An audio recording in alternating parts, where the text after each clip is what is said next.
Mai dă-vă mă. Deci n-ați avut o trupă să facă aia, tăceți, mă, din gură. Nu cred că am avut. Nici careva să vrea să vă bată. E un podcast despre failure. Deci am învățat, învățăm și din asta. Unde stăm în poziție.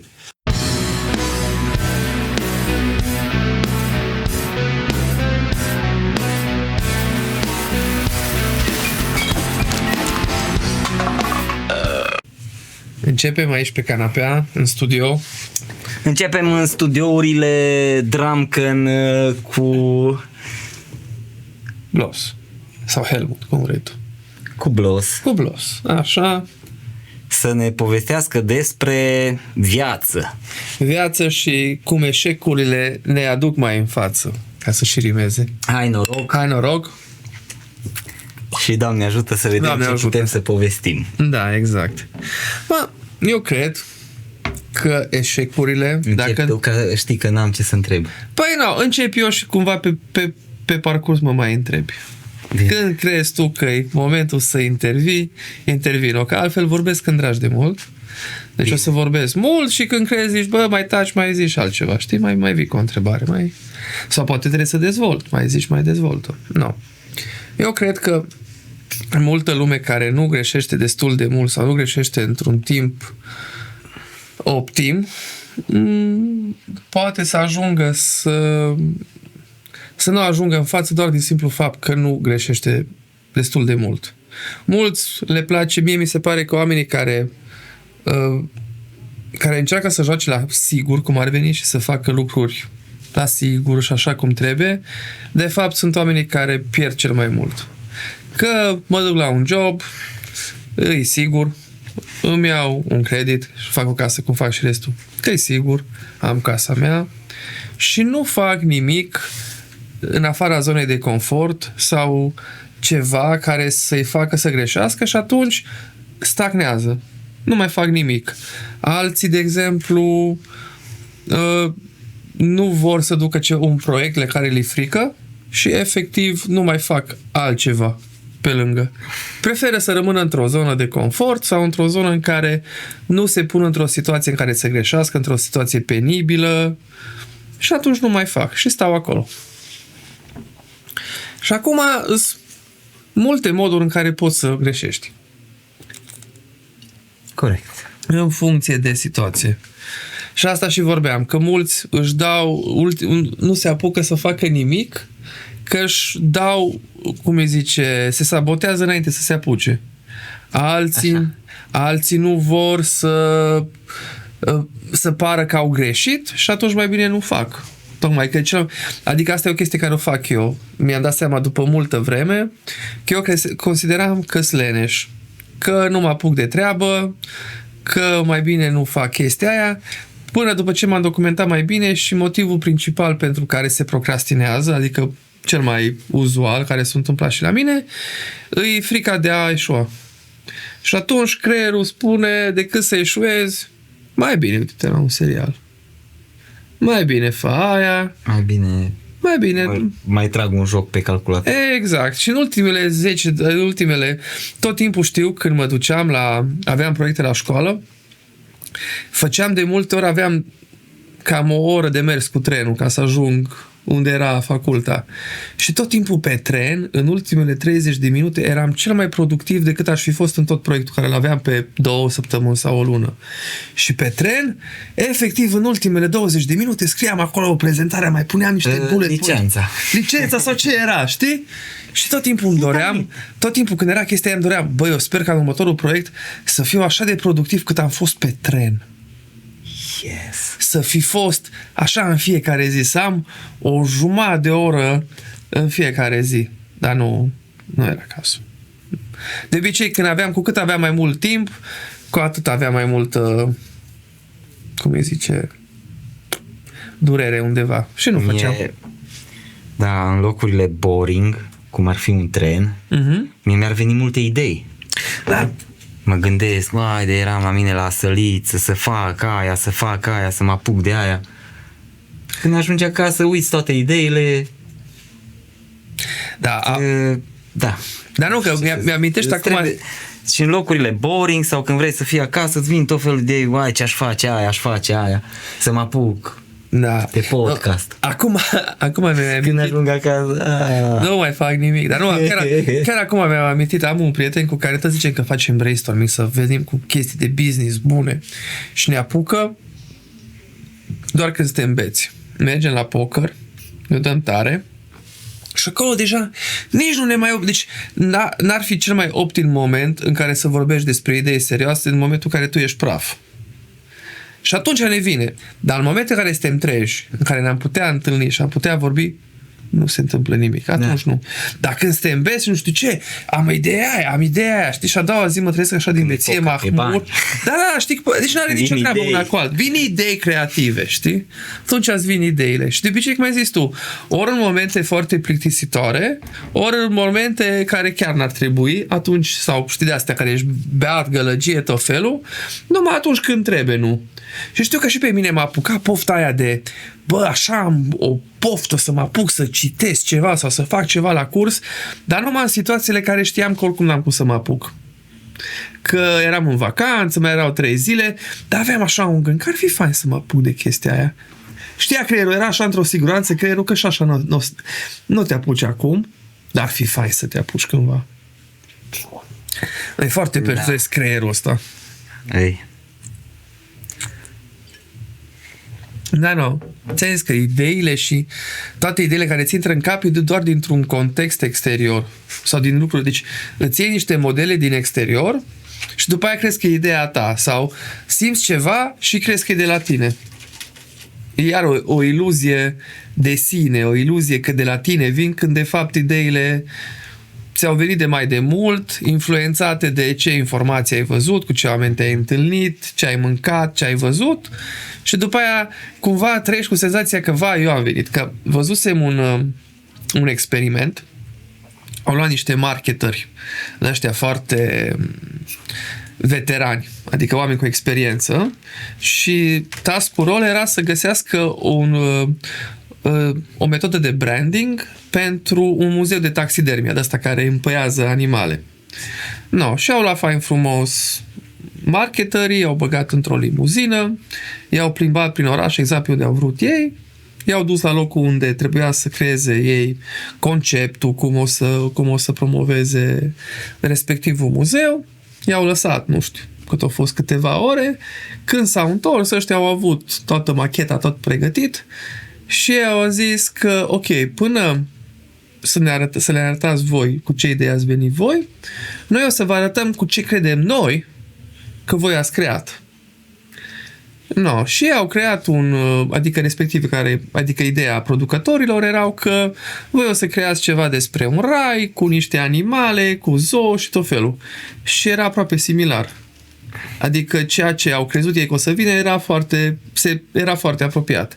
Și motivul era că i-au dus printr-un punct unde era un zoo, i-au dus într-un punct unde au văzut un urs, deci ei au avut niște stimuli vizuali gândiți de dinainte și știau că în urma acelor stimuli vizuali cam asta s-ar putea să și creeze. Adică i-au influențat ducându-i cu mașina prin anumite locuri și inconștient au preluat ideile alea care i-au crezut că e ideea lor și ideea lor creativă. Da. Dar asta e așa, pe moment. N-ai din spate niște idei. Au avut niște idei din spate, dar au făcut conexiune cu ceea ce au văzut în exterior. Adică experiența lor care au avut-o din spate, cum zici tu, a fost suprapusă cu niște stimuli externi care i-au văzut în ultimele 24 de ore, în ultimele ore. Și aia a fost cea mai apropiată amintire, care a fost cea mai apropiată idee care putea să vină. Adică era cea mai la fileu care să o aducă. Da, și eu am foarte multe idei despre tobe de 20 de ani, tot cânt la tobe, dar în ultimele 24 de ori când am văzut podcast, am zis podcast. Da, exact, că ai văzut altcineva podcast și ai zis că vrei și tu podcast. Păi ce, toată lumea podcast? Păi fac și eu podcast, bă, de stil nebun. Păi ai văzut la altul, ți-o plăcut și ai zis, bă, dar pot să fac și eu. Și ți-ai dorit și tu chestia asta, că exact... Și tobele le lăsam acolo, în spate. Că bine stau. Că acum mi-a venit o idee. Asta e. Mi-a venit o idee de vorbit în podcast.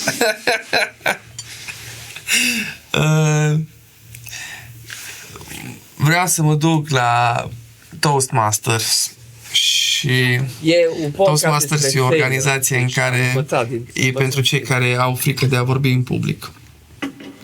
Și te duci acolo într-un mediu safe, îi vezi pe alții, la prima întâlnire, după aia, dacă vrei, poți să participi, să scriezi propriul tău speech, după anumite reguli. Dar ideea de bază e să fii ca un fel, e ca la alcoolici anonimi, dar e pentru aia care le frică să vorbească în public. Adică să-și depășească frica aia și să vorbească, știi? Și mă gândeam că dacă m-aș duce la ei, aș vrea să fac un istoric despre toate failurile mele care le-am avut din cauza că mi-a fost frică să vorbesc în public, știi? Și mă gândeam să încep de undeva de unde am avut primul meu speech în fața la 100 de oameni și nu am mers bine. Dar acum, în timp ce te vedeam că filmezi, mi-am amintit că de fapt primul meu speech unde o mers ca fânul, deci mai fân ca fânul ăla care vreau să încep, era când tot așa trebuia să fac o prezentare pentru facultate și să prezint o filmare pentru studenții români, că pentru fiecare limbă avea un student. Și eu să prezint facultatea și de ce tu, ca student străin, ar fi bine să vii în Danemarca și să studiezi la facultatea respectivă. Și mi-am făcut eu așa un speech frumos pentru fiecare întrebare, cum să răspund. Mi-am făcut un speech care l-am tot memorat, știi? Și prostia au fost că, pe lângă faptul că l-am făcut eu complicat, am lăsat și pe altcineva să mi-l mai complice o tură și să folosească cuvinte care nu le-aș fi folosit veac. Și după aia, după ce am memorat ce mi-a zis și tipa respectivă să fac, m-au filmat ăla. Și în timp ce m-au filmat, mi-a dat seama că mi-e frică să fiu în fața camerelor și să vorbesc și mi-am uitat toate ideile mele lângă cuvintele alea complicate. Și ăla mi-a tot zis, mă, tu vorbește tu acolo că eu editez. Dar nu puteai edita o bucată care eu ziceam prost timp de 3 minute. Știi că acum tu mă poți scoate 1 minut, 2, poți scoate pauza publicitară. Și știu că m-a apărut după aia pe YouTube. Dar nici nu am și uitat de cumva creierul meu nici nu a vrut să mai știe că am apărut cândva pe YouTube pentru chestia aia. Acum nu mai există pe YouTube, că și-au găsit aia alte persoane care să vorbească. Dar câțiva la rând că eram pe YouTube și era un coment care zicea că care i-a spus lui ăsta pistolul la cap și l-ați amenințat să zică chestia asta. Doamne. Și prietena mea, care e acum soția mea, era vai ce simpatic și ce bine stă și mie mi-era rușine. Eram, cum pot să apar pe YouTube spunând lucruri? Deci se vedea pe mine că aveam trac. Știi că am fost, da, și e bine aici la facultă, știi? Sau dracu știi cum vorbeam, știi? Și se vedea așa că, se vedea în ochi, știi că poți să vezi în ochi oamenilor panica aia maximă de...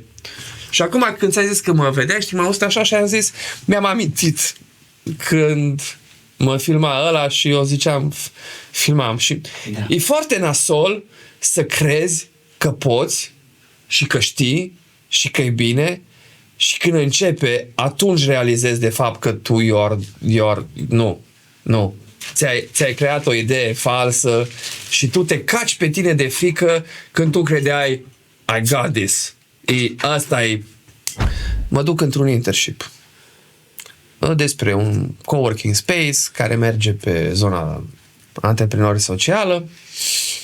Și de obicei, înainte de fiecare eveniment, înainte să înceapă evenimentul, ei fiind gazda, adică la ei fiind spațiu, ei începeau prin a-și prezenta propriile lor servicii și spațiu în sine. No, și aveam niște persoane care făceau chestia asta, dar când m-au văzut că sunt intern și m-au văzut că, la prima vedere par un om sociabil care tot vorbește și la și bla bla bla, au zis, bă, tu par genul care poți vorbi în public. Nu, mai ales în perioada aia. Și să ne prezinți nou spațiu.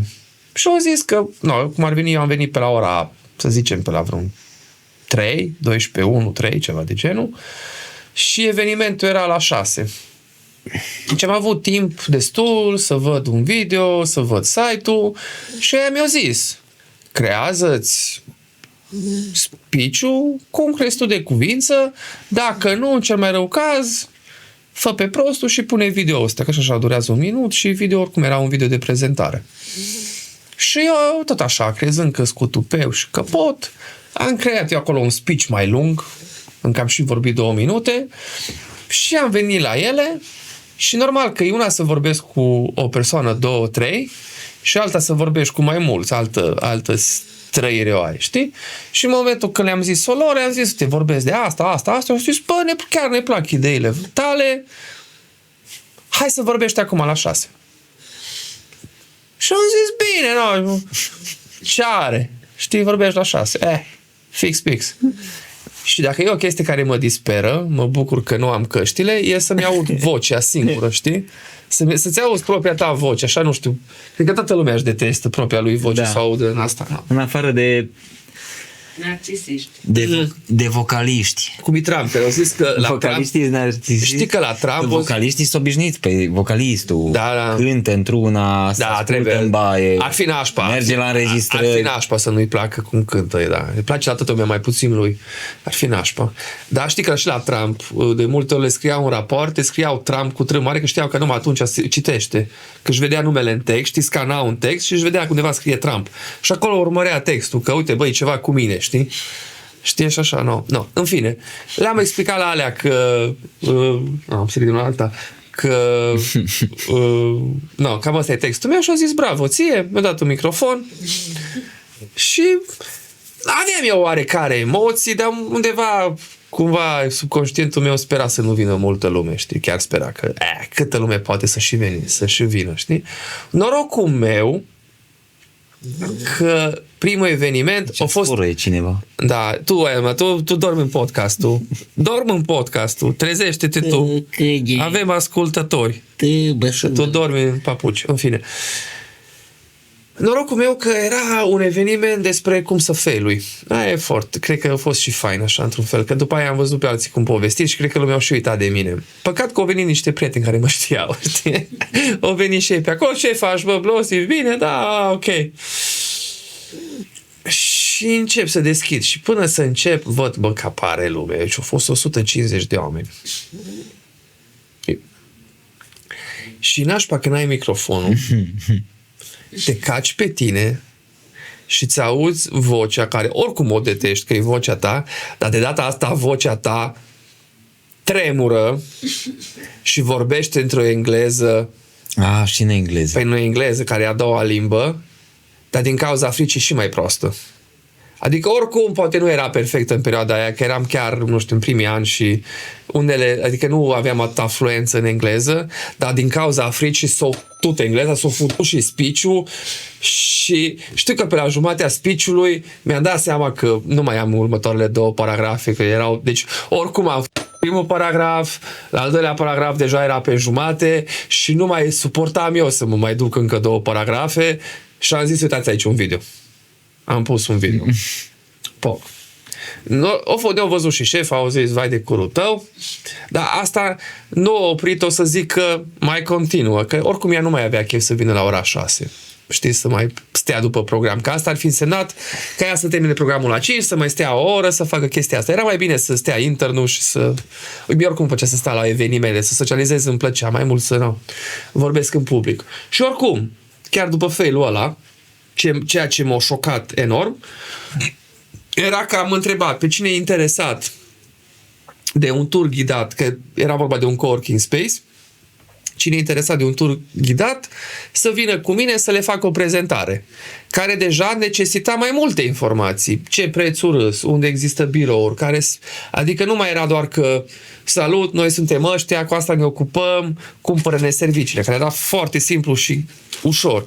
Ceea ce făceam acum era să răspund la întrebări, să zic chestii mult mai complicate, dar din simplu fapt că erau doar 10 persoane sau 15 persoane, o schimba totul. Nu mai mi-era frică. Deci numărul de persoane involuntar îmi crea și nu mai eram pe o scenă. Eram într-un mediu mult mai confortabil și aveam lume cozy. Exact, lume cozy, știi? Că și acum, dacă de exemplu avea discuția asta noi doi și în fața noastră ar fi 50 de persoane, ar fi altfel aș vorbi total altfel decât dacă suntem noi doi. Noi doi pe o canapea și să avem 50 de oameni, ar fi cam dubios. Păi da. Că îs mulți care sunt la panel-uri și vorbește în fața unei mulțimi. Da, nu, nici eu nu sunt obișnuit. Eu mă ascund în spatele tobelor dacă e să fiu pe o scenă. Dar nu tu ești primul, lași pe altul să cânte. Îi las pe el, Da, tu ești acolo. Mai sunt chitariști în față, cine vrea să fie. Dar ai momente când începi să dai tu acolo și să zici, uitați-vă la mine și să dai tu acolo mai tare. Ba, da. Dar cred că de fapt mi-ar plăcea să fiu și la microfon front line. Și n-ai cântat niciodată, nu știu, ăla să cânte și tu să ai microfonul tău și să mai cânti un pic? Cu vocea, nu. Deci nu cu vocea. Cu tobele numai. Dar Deci trebuie să mă antrenez. Acum fac podcasturi și după aia mă antrenez și mă fac vocalist. Mă, ți-am zis, dacă vrei să vorbești în public, îți recomand din suflet Toastmasters, că e foarte... E gândit, e o organizație veche din prin 1950 globală. Deci am intrat în blur. Nu, păi intră înapoi Intră înapoi, că și eu sunt un pic blurat, parcă, sau nu? Mi s-a părut? Da, trebuie să... Hai să fii mai dă F. Hai. Control F. Asta e, lasă. Acum e podcast. Podcast târziu. Next time. Întreabă. E un podcast despre failure. Deci am învățat, învățăm și din asta. Unde stăm în poziție. No. Deci la podcast va trebui să punem F-ul ăsta de lentile de cameră, nu știu, ceva mai mare, ca să putem să ne mișcăm, că uite, Da, că te miști un că am pic. intrat în blur. Știi? Da. Adică...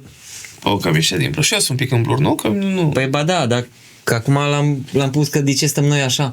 Deci e o setare de cameră. Da. Nu, pe aia ți-o găsești.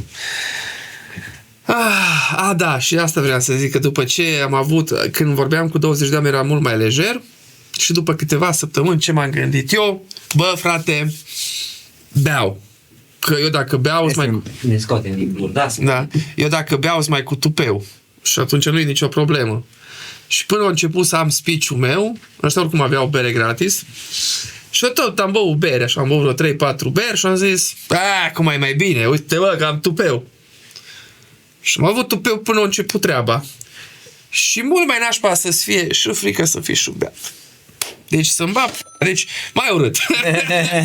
Preferam momentul ăla să fiu treaz. Deci știi, e foarte aiurea, știi că dacă ești treaz și ți frică, parcă e cumva. Dar să fii și beat, e ca și cum, nu știu, te-ar mai durea cu anestezie. Deci nici nu-ți mai simți bine gura și tot te doare, știi? Deci ca fânul, a fost și mai urât. Și parcă mă simțeam și mai prost. Și ăla au zis că, știu că unul m-a văzut și a zis tot așa din cap, deci nu. Și atunci mi-am promis că dacă sunt momente fricoase sau de panică, nu o să mai recur la alcool sau la alte chestii ca să îți faci mult mai rău și psihologic nu mai ești pregătit deloc. Că ești mai prost, ești mai buimăcit. Deci oricum ești buimăcit că ești pricos, dar din cauza că mai ești și beat, nu mai e nici pe atâta. Da. Ești, nu știu, ești ca un portar care nu mai știe să facă nimic și mai ești și beat. Știi, nu ți ajunge. Nu ți ajunge că, știi, ți-ai dat-o pe două planuri.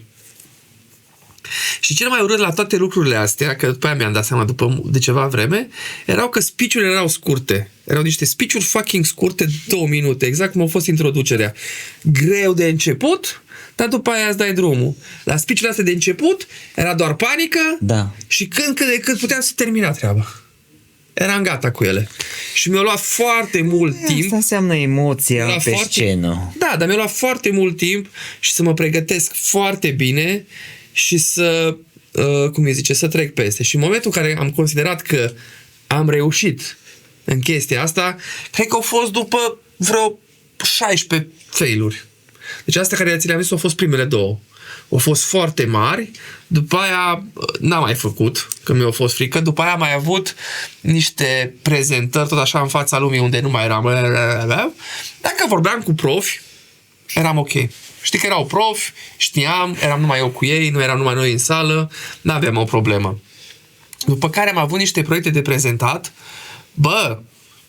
era o chestie de 3 minute, am tremurat vocea, zici că careva, zici că eram cum să ia, când îi prind teroriștii și spun să zică ceva la televizor.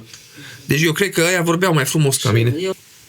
Și singurul moment în care am fost mândru de mine, deci așa de mândru am fost de mine că mi-a ieșit, a fost odată când la un alt coworking space a fost ceva cu investitori sau a fost ceva eveniment, oricum a fost full house. Deci au fost peste tot așa, peste 100 de persoane, dar sala era mult mai mică și era 100 și era plin. Deci era cât putea fi sala aia, în care de obicei mi-era frică cu trei rânduri de oameni în față, mi-erau suficient să mă cac pe mine. Bă, și era full. Și chestia care mi-a dat așa tupeu era că mai văzusem la alți speakeri care le dădea microfon, nu le mai mergea și în momentul în care nu le mai mergea, erau ceva de genul, dar vorbeau tare, știi? Can you hear me in the back?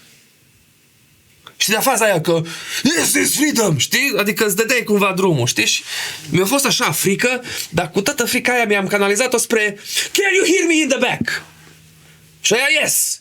Ok, let me tell you right now. Știi că cumva mi-a dat așa energia aia și am folosit energia aia can you hear me in the back să țin tonalitatea aia morții mătii că mă cac pe mine de frică și vă zic despre Rocky Labs vă în gură că am zis-o de nu știu câte ori mi-a fost frică, dar amu tu vă în gură că vă zic despre, știi? Și am avut speech-ul ăla așa energetic în care Rocky Labs zic despre asta, facem aia, ați prins, dacă vreți, vă mai zic și după.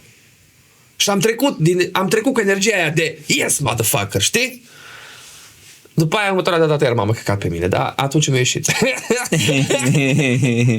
Atunci mi-a ieșit, dar doar nu a ieșit așa de bine, dar am avut încrederea aia că se poate. Că uite, în seara aia când a fost multă lume, în seara aia nu m-am căcat pe mine. De obicei mă căcam, dar nu mă mai cac, știi?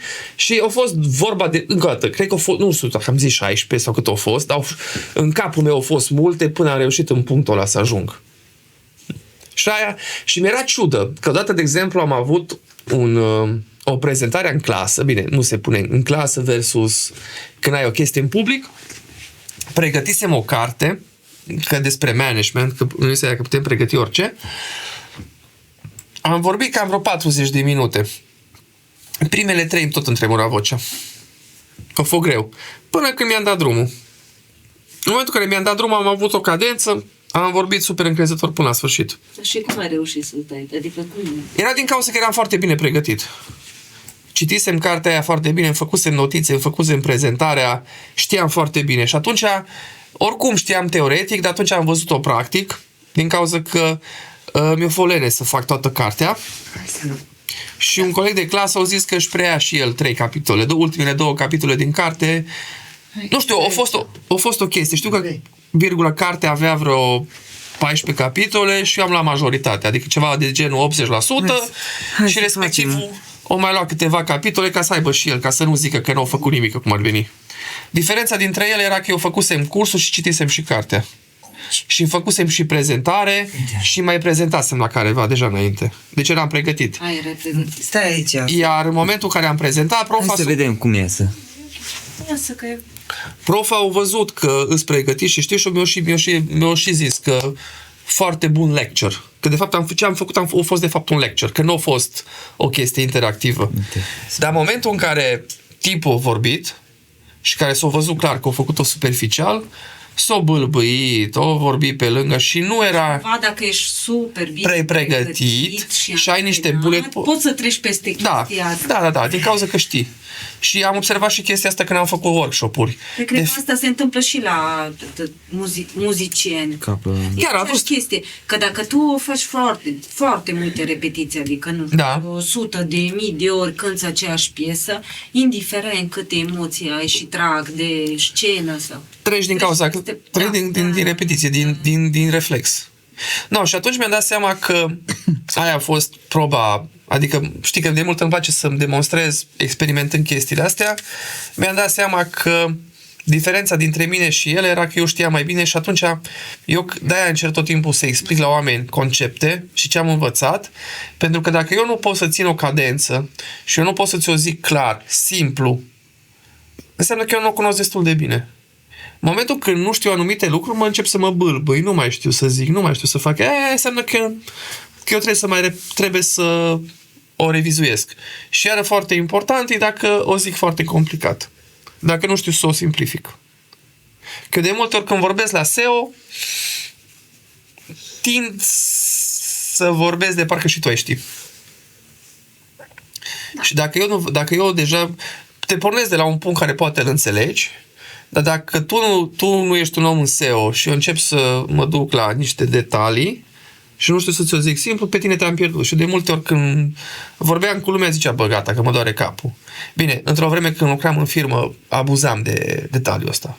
Știam că dacă mă duc de la un lucru și după aia mai zic 2-3 chestii, băieții nu o să vor să mai asculte, eu o să mai dau niște... Mi le-am pierdut atenția, eu o să tot dau un SEO până nu mai știu și o să zic că, bă, se pare că te știi. Și am abuzat de faptul că știam că nu o să mă mai ascultați și o să credeți că sunt expert. Și treceam ușor așa pe lângă ei, frumos. Și puteam asta și cu oameni tehnici. Că ei știau altceva, eu știam altceva. Și porneam de unde știau ei și încet mă duceam unde știam eu și când vedeam că i-am pierdut, le mai dădeam acolo câteva chestii și ăștia ziceau, o, ce se știe. Iar dacă vorbeam cu unul care știa SEO, era, bă, vorbești căcat. Sau, bă, le zici chestii simple, dar sună mai... Ca asta și fac politicienii de multe ori sau economiști. Se duc în niște lucruri și... Pe mine știu că dată m-am dus. Era ceva de-astea cu patarât și cu chestiile astea sociologice și vorbea de la primărie. Deci vorbea despre niște lucruri simple, dar le folosea în termeni dichisiți. Și le dădea acolo. Da. Și eram, frate, vorbești lucruri simple, că ai făcut 2 drumuri și nu știu ce. Dar am început prin a analiza făcută, știi, și eram, bă, mai du-te cu vrăjala asta de aici, că... Da.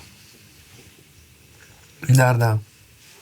Mă rog, pornisem de la eșecuri și de la vorbit în public și la astea. Dar ți-am zis, aș vrea să fac un speech despre asta, că acum mi-am dat seama când am vorbit că ar trebui să încep de fapt cu facultatea, cu primele mele videouri de facultate, cu tremuratul vocii în fața publicului, cu mai multe... Asta cred că e o chestie caracteristică generației noastre, să știi. Să ce? Tracul ăsta de a vorbi. Dar nu, și înainte era. Și înainte era. Și după noi... Doar că nu era atât de mult... Acum se vorbește mai mult în public decât înainte. Noi avem trac foarte mare. Dar nu că... Știi că frica de vorbit în public e mai mare decât frica de moarte. E peste. La mine sigur.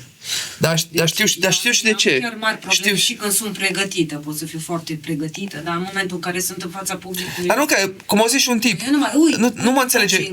Deci absolut tot ce e în capul meu se șterge. Nu e... Dar nu, asta nu e o chestie care pleacă. Dacă pe mine mă întâlnești prima dată în felul ăsta, zici că sunt cea mai retardată femeie de pe planetă. Da, înțeleg, dar e perfect normal. Dar ideea e că e cea mai... e mai, cum ți-am zis, e mai mare decât frica de moarte. Și logic, evolutiv, e pentru că mai de mult în epoca de piatră, dacă nu erai acceptat de grup și erai abandonat, mureai. Era o moarte indirectă. Și de-aia tu consider că în momentul în care vorbești în fața publică vrei să fii acceptat de grup și nu vrei să-i superi. Numai că în momentul ăla nu o vezi așa. Dar de-aia e atât de mare chestia asta și cu toate că o faci și cu toate că și atunci când ți-am zis că mi-a ieșit, asta nu înseamnă că nu m-a încăcat pe mine și asta nu înseamnă că nu pleacă. Și pentru cei mai experimentați e acolo. Deci e o chestie cu care trebuie să te obișnuiești. Apropo, tu simți mai puțină frică din cauza că ești toboșar decât dacă ai fi vocalist? Crezi că nu e atât de multă presiune pe tine din cauza că oricum atenția nu e pe tine?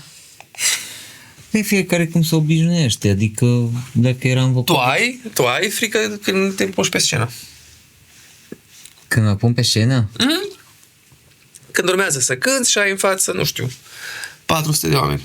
Pentru ei mai ușor, mi se pare că... Ai aceleași emoții ce zici tu cu 150 de oameni. Dar poate mai... un pic mai mult antrenament. Că noi aveam mai multe emoții dacă ar trebui să vorbești la oamenii ăia în loc să le... Să le cânti, să fii vocalist în loc să tai la tobe. Eu da, din punctul meu de vedere. Dar un vocalist care poți să-l numești MC, adică... Eu știu că ei sunt ok. Eu ca și toboșar nu m-am antrenat deloc să stau pe scenă să vorbesc cu lumea. E greu să vorbești decât să faci. Văzusem un articol sau nu știu, văzusem ceva pe YouTube de curând, că vocalistul de la Rammstein, știi că el își punea, își dădea foc și făcea tot felul. Și aia din cauza că era frică să fie văzut în public și considera că dacă își pune costumul și arde, atenția nu mai e pe el. Și de-aia făcea toate gimmick-urile alea ca să nu mai fie atenția pe el și să fie atenția pe costum. Asta e un vocalist care e frică de... Da. Zicea că e frică. Acum... Nu. Nu știu, eu simt că am avut așa o tentă serioasă, după care am început să-mi bag seriozitate. Da. Am început într-un punct serios. Asta vreau să folosești. Dacă vrei să fie am început serios, după aia care ne-am băgat. Da. Păi avem o jumătate de oră seriosă. Să fie foarte că când faci promo ăla de prezentare în podcast. Bă, noi am început serios, după aia ne-am băgat pula de treabă. E ceva serios aici. Bă, noi am încercat, dar nu a ieșit. Noi tot timpul încercăm, pornim de la un punct serios, după care ne băgăm.